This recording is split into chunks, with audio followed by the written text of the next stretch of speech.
उल्टा घूमने लगा है और इस सियासी पहिया के उल्टा घूमने के कारण भी। मैं एक छोटी सी बात शुरुआत में ये कहना चाहूँगा कि प्रोफेसर रविकांत जी ने बहुत सही शब्द कहा, ये उनकी नाटकीयता है, निश्चित रूप से नाटकीयता है। और ये नाटकीयता लोग लंबे समय तक देखते आ रहे हैं और एक समय ऐसा आता है कि अब आप इस नाटकीयता से दूर हटने लगते हैं, आप बोर होने लगते हैं, क्योंकि आप उन मुद्दों से घिरे हुए हैं जिन मुद्दों से आपको ज़रूरत है। मुझे बाजार जाना है, मुझे सामान खरीदना है, सामान की महंगाई पीड़ित करती है, घर में लोग नौकरी की तलाश में हैं, गांव घर के लोग नौकरी की तलाश में हैं, वो हमें दिखते हैं। तो इन सब देखने के बाद फिर ये सवाल उठता है कि आपने 2014 के घोषणा पत्र में, जिसे आप संकल्प पत्र कहते हैं, और फिर 2019 के घोषणा पत्र में से भी पता नहीं कुछ नाम दिया होगा, और अब इन्होंने कर्नाटक का घोषणा पत्र दिया है। इन तीनों घोषणा पत्रों में कभी ये नहीं बताया गया, 2019 के चुनाव में ये नहीं बताया गया कि 2014 के घोषणा पत्रों में क्या क्या पूरा किया गया, क्या नहीं पूरा किया गया। नहीं किया गया तो क्यों नहीं किया गया और आगे क्या किया जाएगा। तो 2019 में एक पुलवामा हो गया था, जिस पर अब और संदेह के बादल घिर गए हैं, और संदेह के बादल दिनों दिन और घिरते इसलिए जा रहे हैं कि इतनी बड़ी घटना, 40 जवानों की शहादत कोई छोटी मोटी चीज नहीं है। और ये शहादत यदि सुरक्षा चूक के कारण हो तो निश्चित रूप से उस अधिकारी को या उस मंत्री को इस्तीफा दे देना चाहिए, जिसने सीआरपीएफ के एयरलिफ्ट की डिमांड के बाद भी अनुमति नहीं दी और फाइल लटकाए रखी, या सड़क से जाते हुए भी उसका सुरक्षा की व्यवस्था उतनी नहीं की जितनी होनी चाहिए थी। सत्यपाल मलिक ने जो कहा है उसका कोई जवाब न गृह मंत्री दे रहे हैं, न रक्षा मंत्री दे रहे हैं, न प्रधानमंत्री दे रहे हैं, और कोई नहीं कह।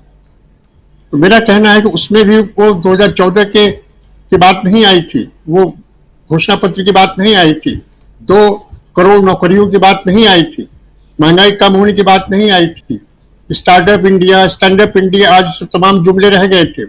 वहां बात क्या उठी कि पुलवामा के शहीदों के नाम क्या आपका वोट नहीं आ सकता, और ये वोट उनसे मांगा गया तो नए लड़के वोट के लिए उस समय अर्हित हो गए थे। जैसे 18 साल के बाद वाले नए बच्चे जो वोट के लिए आ गए थे, उनसे कहा गया था कि आपका वोट शहीदों के न जाए। शहादत, राष्ट्रवाद और पाकिस्तान, ये हम लोग की मानसिकता को बड़ा टच करता है। भले ही खाने के लिए कुछ न हो, लेकिन ये चीजें बड़ी टच करती हैं। और ये टच इसलिए करती हैं कि जो हमें लगता है कि हमारे इसका होना बहुत जरूरी है, खाना पानी नौकरी इसकी बहुत जरूरत नहीं है, लेकिन ये चीजें जब टच करती हैं तो इसका असर भी दिखता है। इन चीजों को भारतीय जनता पार्टी या उनके थिंक टैंक आरएसएस ने समझ लिया। मैं आरएसएस और बीजेपी को अलग करके नहीं देखता हूँ, ये बेसिकली भारतीय जनता पार्टी की सरकार है, लेकिन इसका हर महत्वपूर्ण निर्णय बिना आरएसएस की मर्जी के नहीं होता। ये मुझे इसका पता है, मैं इसको जानता हूं और आप सब लोग भी इससे अवगत हैं। तो ऐसी स्थिति में आरएसएस बीजेपी की जो कंबाइंड सरकार है ये इस पर नहीं जाती। दूसरी चीज, बदलाव का ही कारण है कि प्रधानमंत्री जी को गालियां याद आ रही हैं। आप याद कीजिए, नोटबंदी के तत्काल बाद उन्होंने क्या कहा था कि 100 दिन का समय दीजिए, नहीं तो जिस चौराहे पर बुलाइए मैं उस चौराहे पर आ जाऊंगा। ये प्रधानमंत्री का कहना है।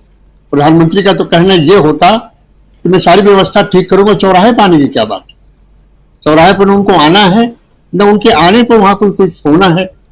लेकिन ये जरूर था कि उन्हें कहना चाहिए था कि कुछ गलतियां हो गई हैं, चाहे अधिकारियों से भी हो, चाहे रिजर्व बैंक से भी हो, चाहे प्रबंधन में हुई हो, चाहे नीतियों में हुई हो, उनको दुरुस्त किया जाएगा और इसको जल्दी सुधारा जाएगा। ये उन्होंने नहीं कहा। दूसरी चीज, अब वो 91 गालियों का कह रहे हैं। अगर सोशल मीडिया पे हम सब लोग सक्रिय हैं तो अगर उसका ही गणना कर ली जाए, अगर वो अपशब्दों को या आलोचना को गाली समझते हैं तो फिर रोज ही गाली होती है। लेकिन गालियों की परंपरा शुरू किसने की? गालियों की परंपरा तो शुरू तब हुई जब जवाहरलाल नेहरू जी के परिवार को, उनके खानदान को गयासुद्दीन नामक किसी आदमी से उससे जोड़ा गया कि साहब वो तो गयासुद्दीन की संतान है। वो चीजें खत्म हुई। गांधी जी को लेकर तमाम चीजें फैलाई गई, नेहरू पटेल को लेकर तमाम चीजें फैलाई गई। एक आईटी सेल गठित ही इसलिए हुआ कि वो रोज रोज गालियां दे।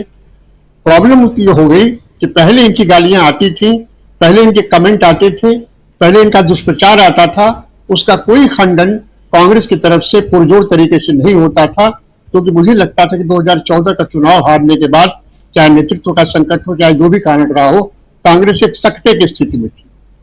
वो बिल्कुल जैसे कि पहलवान गिर जाता है, फिर सोच नहीं पाता कि हम उठे कैसे, तो लंबा समय उनको लग गया था। समस्या इनकी तब हुई है जब इनके जवाब का, जब इनके सवालों का जवाब तुर्की ब तुर्की मिलने लगा। जैसे ही उनका 91 गाली, तैसे ही प्रियंका गांधी ने कहा कि आपने हमें कितनी गालियां दी हैं, और जो गालियां दी गई हैं, जर्सी गाय कहा गया है, शशि थरूर के 50 करोड़ की गर्लफ्रेंड कहा गया है, जीजा जी कहा गया है, दीदी और दीदी कहा गया है, इस तरह के तमाम ऐसी बातें कही गई हैं जो किसी भी सभ्य समाज में नहीं कहनी चाहिए। अब रहा सवाल सिलेंडर का, जो 3 सिलेंडर की बात की जा रही है, बहुत सही सवाल उठाया आप सब मित्रों ने कि उत्तर प्रदेश में भी यहाँ होली और दिवाली पर सिलेंडर मिलने की बात कही गई थी, लेकिन ये नहीं मिला। मिला भी तो किसी को पता नहीं, कि मुझे नहीं लगता कि ये मिला होगा, मिला होता तो लोगों को पता होता। तो ये बार बार डबल इंजन की बात इसलिए कही जा रही है कि केंद्र और राज्य दोनों मिलकर जनता की बेहतरी के लिए काम करेंगे। मेरा ये कहना है कि डबल इंजन राज्य या डबल इंजन शब्द ही संघवाद के खिलाफ है। संविधान में इसकी कहीं नहीं बात है। केंद्र में किसी की सरकार रह सकती है, राज्यों में किसी की सरकार रह सकती है। केंद्र में बराबर कांग्रेस की सरकार शुरू में थी, तभी बंगाल में कम्युनिस्टों की सरकार थी, केरल में कम्युनिस्ट और कांग्रेस बदलते बदलते रहते थे। लंबे समय से उड़ीसा में बीजू जनता दल की सरकार है, तेलंगाना में केसीआर की सरकार है, उसके पहले तेलुगु देशम की सरकार थी जब एनटी रामाराव आए थे, तब से है। तो ये राज्य और डीएमके तो बहुत लंबे समय से है। मैं समझता हूँ सर 40-45 साल से डीएमके बदलते रहते हैं, वहां तो कांग्रेस आई ही नहीं और बीजेपी का तो कोई वहां प्रश्न ही नहीं उठता। तो ऐसी स्थिति में डबल इंजन की सरकार केवल एक प्रकार की मूर्खता है और लोगों को बरगलाने और बहकाने की बात है। प्रकाश जी ने वो सही बात कही कि आपको गालियां याद हैं, लेकिन वो मुद्दे जो कर्नाटक को आज प्रभावित कर रहे हैं, नंदिनी वर्सेस अमूल का मुद्दा, 40% कमीशन का मुद्दा, बीजेपी के एक स्वयंसेवक की आत्महत्या, इस पर आप एक शब्द नहीं बोल रहे हैं। इसी कर्नाटक में चुनाव के दौरान पहले 8 करोड़ रुपया किसी भाजपा के नेता के हाथ से पकड़ा गया था, उसकी फोटो खींची गई थी, जगह वायरल हुई थी। इतने रुपए की बरामदगी के बाद इनकम टैक्स और ईडी को सक्रिय हो जाना चाहिए था, लेकिन वो सक्रिय नहीं हुए। और यही एक सामान्य पत्रकार जो केरल के थे, नाम उनका मैं भूल रहा हूं, उनको उनके खिलाफ 50,000 रुपए की बात थी जो दुबई से किसी ने भेजे थे, वो मनी लॉन्ड्रिंग में आ गया। आज शेल कंपनियों का पूरा इन्वेस्टमेंट है, वो ईडी को नहीं दिख रहा है, लेकिन और चीजें उनको दिख रही हैं। तो सीधी सी बात है कि कर्नाटक में अब इन्हें चुनौती मिलनी शुरू हो गई है, और ये चुनौती भी दमदार मिल रही है, उसमें समय नहीं लग रहा है।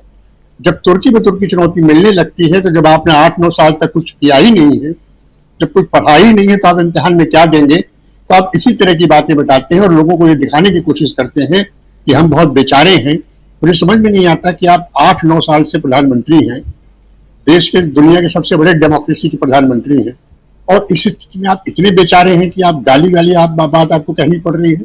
आपको गाली को छोड़ कर बताना चाहिए था कि हमने देश के लिए ये किया, कर्नाटक के लिए ये किया, हमने इतने वादे पूरे किए, हमारे इतने वादे इसलिए नहीं पूरे हो पाए, लेकिन आप ये नहीं बता रहे हैं।